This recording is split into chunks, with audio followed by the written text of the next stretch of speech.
I just reactivated my sprinkler system, and I was trying to find all the heads so that a technician can come and aerate the lawn. This zone I'm having trouble with right here, that valve.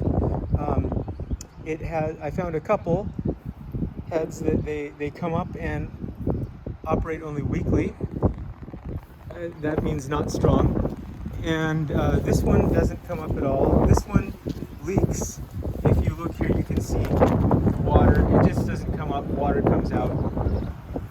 And finally, I have this one over here, and there's no sprinkler. It's just a big gaping hole. Now, what happened here? What happened in this area?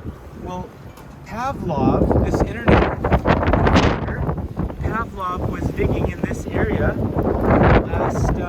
last winter when the sprinkler system was off. I didn't know it.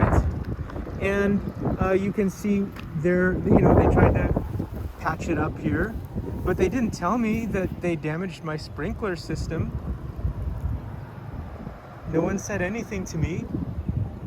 Of course, the guys didn't really seem to speak English very well at all. And now my sprinkler system doesn't